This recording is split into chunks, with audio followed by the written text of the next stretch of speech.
Today we're going to do a book review on The Power of Now by Eckhart Tolle. The concepts in this book can come across as very simple, but don't let that trick you into dismissing them without any contemplation. These concepts, although simple, are profound. The Power of Now gets into some deep stuff that needs to be reflected on way beyond a short video summary. With that said, keep an open mind going into this. You may get an initial reaction to resist what the book teaches, but just put your opinions and judgments to the side for a few minutes and consider the possibilities. The three primary concepts I want to focus on are as follows. 1. You are not your mind. 2. The present moment is all we ever have. And 3. Acceptance of what is. There are many other lessons in the book, but I want to focus on these for now just to keep it simple. And then maybe I'll make a part 2. Let me know if you're interested in a part 2 in the comments. The Power of Now, Lesson 1. You are not your mind. You are not your thoughts. Quite a bold statement, I know. See, the problem of humanity is deeply rooted in the mind itself. The mind is an incredibly useful tool, but we have become identified with it. The tool, as they say, has taken over the master. We believe that the mind and its constant stream of thoughts is who we are, but we are much more than that. I'm sure by now you've noticed that your mind is constantly chatting away. The voice in your head speculates, complains, judges, compares, and so on. We habitually think and worry about the future, and if we're not doing that, then we're replaying the past events in our mind. Our thoughts, our mental dialogues, are compulsive. They have taken most of us over. And the insane thing is we don't even realize it. Most of us are on autopilot. Most of us just go through life chatting to ourselves incessantly and letting our conditioned mind run our lives. Early in the book, Eckhart asks the reader, can you be free of your mind whenever you want to? Have you found the off button? Can you stop the stream of thoughts and just be? If the answer is no, then you're unconsciously identified with the mind. It's using you, and you probably don't even realize it. There is much more to you than just that stream of thoughts. If you're hearing this for the first time, you may be confused. You may say, well, if I'm not my thoughts, then what am I? That's a great question. And in my opinion, asking what am I is one of the most important questions you can ask yourself. That is the beginning of self-inquiry, awareness, mindfulness, or whatever you want to call it. So how do you get closer to realizing what you truly are? It all starts with awareness. You start by listening to the voice in your head as often as you can. Instead of being consumed or identified with your thoughts, you take a step back and just observe them. You try to create a sort of separation from yourself and your thoughts. It's super easy to get wrapped up in the stream of thoughts your mind is constantly coming up with. But just try your best to catch yourself in the stream of thought and just observe what's going on. Make a game of it like you're pretending to watch something in a lab. Observe its reactions, actions, thoughts, and so on. After you've done this for a while, ask yourself if you notice any repetitive thought patterns. Be there as the witnessing presence of your thoughts and do so without judgment. Listen impartially throughout the day and take note of what your mind is doing. Once you start to get a glimpse that you are not the thinker, you're able to watch the thinker and your mind more objectively. When you observe your thoughts, you'll see that there's a higher level of consciousness at play here. You are that higher level of consciousness. Consider this. If you're observing your thoughts, can you be your thoughts? The answer is no. You're actually much more than thought. You are beyond thought. Over time, and as you become better at observing your thoughts, you'll feel a deeper presence behind the thought. When that happens, the thought loses its power over you because you have disidentified from the thought stream. You have disidentified from the mind. Now, if you keep this practice up for long enough, eventually you'll experience a gap between thoughts known as no mind. The gaps will be short at first, but they will get longer. The no mind gap is not some trance-like state. It's quite the opposite. You're more aware, awake, alert, and fully present in this state. Another way to get into the state of no mind is to focus your attention in the now. Become intensely conscious of the moment you're in. This draws your attention away from the mind and into the now. You are alert and aware, but you're not thinking. You can do this at any time throughout the day. If you're waiting in line or at a stoplight, become intensely aware of the moment you're in. Let go of thought and see things without the filter of your mind. Look at things without labeling or judging them. It's very challenging at first, but don't give up. Keep doing this and you'll eventually get a glimpse of no mind.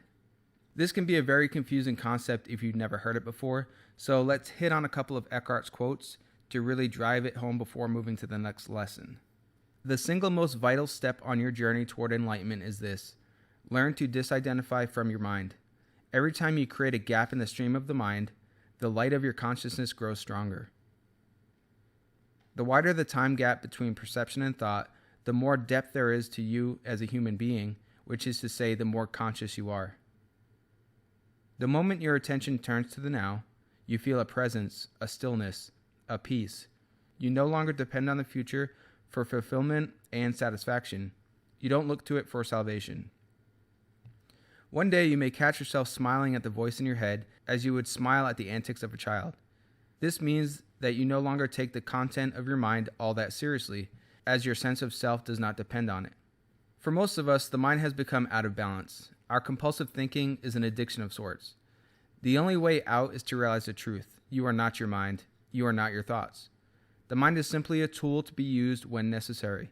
You can still pursue goals, but you will realize that there is nothing in the future that will save you or make you happy.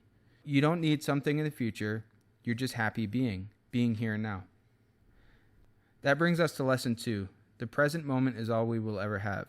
So live in the here and now. As mentioned earlier, our minds like to be preoccupied thinking about the past or thinking about the future. We are very rarely in the present moment. So our goal here is to be more grounded in the present moment. Yes, thinking and planning for the future is necessary in today's world, but let's be honest. Over 90% of our thinking is repetitive and useless, and it's often negative. Don't take my word for it. Listen to your mind for 10 minutes and see for yourself what it's saying. When I started doing this, I realized that my mind was just a rambling stream of random, mostly useless, repetitive thoughts, like a tape that was on repeat. Now, if you're offended by this, thinking, well, I'm not like that, well, that's just your ego talking. Your ego is the one getting offended. As you are not your thoughts, you are not your ego either. Tolle tells us that the only thing that is ultimately real about your journey is the step you are taking at this moment. You may have an outer purpose and outer goals, but they should not take up so much of your attention that they become more important than the step you are taking now. Now is all there is. Remember, the mind is always trying to escape the now since it has no power here. The mind needs the past and the future, memory and anticipation to exist. It hides from the present. It wants to live in the past and create a story for itself, or it wants to look to the future towards some kind of fulfillment. As Tolle says, time and mind are inseparable. If you take away time by focusing on the now, the mind falls to the background. Observe how your mind habitually escapes to the past and the future. The moment you realize you're not present, you become present. When you observe it, you're not trapped in it anymore. Be what Eckhart refers to as the silent watcher. The more you are focused on time, past and future, the more you miss the now. Another great point here is that you can always handle the present moment. You can always cope with the now. Problems arise when you get wrapped up in the what ifs and I should haves. Usually everything is fine in the present moment and you can handle whatever it is that comes your way as it happens. But when you get so wrapped up in the future and start worrying about tomorrow or a week from now, that's when stress arises, and that's exactly where worry and anxiety come from. Ask yourself, what is missing in this moment? Really contemplate that one. The answer is nothing. All these wants, desires, and regrets come from the mind's obsession of the past and future. You can't cope with the future because it is a mind projection. It's not real. Is there ever any other time except the moment you're in? No. Even when you think of the past and the future, you're doing it in the now. If the present moment is all we ever have, shouldn't we be fully present in the moment we're in? We should make that the focus of our daily lives. Sure, you can go back to the past or plan for the future when you need to, but your primary focus should be on the now. If not now, when? As Eckhart states, have you ever experienced, done, thought, or felt anything outside the now? Do you think you ever will? Is it possible for anything to happen or be outside the now? The answer is obvious, is it not? Nothing ever happened in the past, and nothing will ever happen in the future. It happens in the now. A memory is just a trace from a former now that you're recalling in the now. Do you have any problems in the present moment? Not tomorrow or in 30 minutes, but right now. Let's once again hit on some quotes from The Power of Now before moving to the final lesson. Use your senses fully. Be where you are, look around, just look, don't interpret. See the lights, shapes, colors, textures. Be aware of the silent presence of each thing. Be aware of the space that allows everything to be. If you set yourself a goal and work toward it, you are using clock time. You are aware of where you want to go, but you honor and give your fullest attention to the step that you're taking at this moment. Usually the future is a replica of the past. Superficial changes are possible, but real transformation is rare and depends upon whether you become present enough to dissolve the past by accessing the power of now. How does your mind operate? Are you always trying to get somewhere other than where you are? Are your actions a means to an end? Is fulfillment always just around the corner or confined to short-lived pleasures, such as sex, food, drink, drugs, or thrills and excitement? Are you always focused on becoming, achieving, and attaining? Do you believe that if you acquire more things, you'll become more fulfilled, good enough, or psychologically complete? Only the present can free you from the past. And finally, the power of now, lesson 3, acceptance of what is. So while you're being grounded in the moment you're in, you also want to be completely accepting of it. You don't want to allow any resistance to come in. You may think that the situation creates the suffering, but that's not so. Your resistance is. Accept the moment as it is now. When you resist what is, you create pain for yourself. Between what is and what your expectations are, there is a gap, and that's where resistance lies. Again, the first step is awareness. Observe how your mind labels, judges, and creates resistance to what is. Over time, this will get easier to do, and you'll become somewhat objective of the mind's thoughts, and they won't have such a firm grip over you. You can then allow the present moment to be. Work with it and not against it. Accept it as it is and then act. No one is saying that you have to accept a crappy situation and do nothing about it. Remember, it's still okay to say no to people or to walk away from a situation. But now let it be a non-reactive no. Not from reaction, but from insight. Accept the moment as it is, as if you had chosen it, and then do something about it if needed. Eckhart calls this surrendering to the now. Surrender is the letting go of mental, emotional resistance to what is. And I must stress this point. This does not mean giving up or being complacent. As Eckhart Tolle stated, true surrender does not mean to passively put up with whatever situation you find yourself in and do nothing about it, nor does it mean to cease making plans or initiating positive action. Surrendering is yielding to rather than opposing the flow of life. The only place where you can experience the flow of life is the now. So, to surrender is to accept the present moment unconditionally and without reservation. When you acknowledge that there is resistance, you're making resistance conscious. You're no longer coming from reaction and resistance.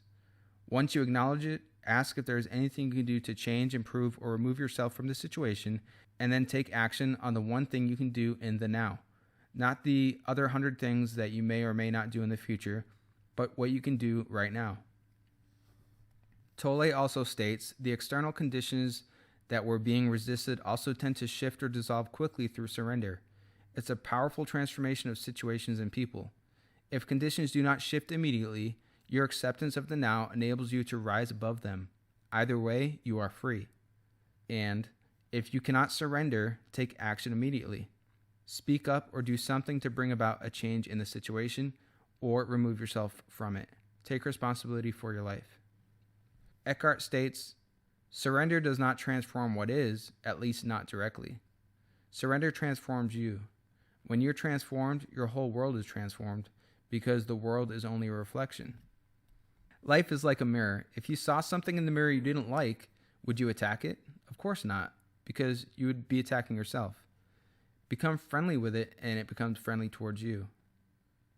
There are no problems, only situations, to be dealt with now or to be left alone and accepted as part of the isness of the present moment until they change or can be dealt with. So see if you can catch yourself complaining, either through speech or thought. When you're complaining, you are not accepting what is. You make yourself into a victim. Let's hit on some final quotes from the book before summarizing and wrapping this up. It is not the overall situation that you need to accept when you surrender, but just the tiny segment called now. Inner resistance cuts you off from other people, from yourself, from the world around you.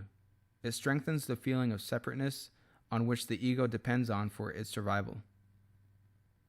Surrender will move you closer to people. Through surrender, you'll accept what is, and that means accepting people as they are. You won't judge, criticize, reject, label, or attempt to change people. When you accept resentment, moodiness, anger, and so on, you're no longer forced to act them out blindly, and you're less likely to project them onto others. If you get the inside right, the outside will fall into place. Primary reality is within, secondary reality without. If there is truly nothing you can do to change your here and now, and you can't remove yourself from the situation, then accept your here and now totally by dropping all inner resistance. The false, unhappy self that loves feeling miserable, resentful, or sorry for itself can no longer survive. This is called surrender. Surrender is not weakness.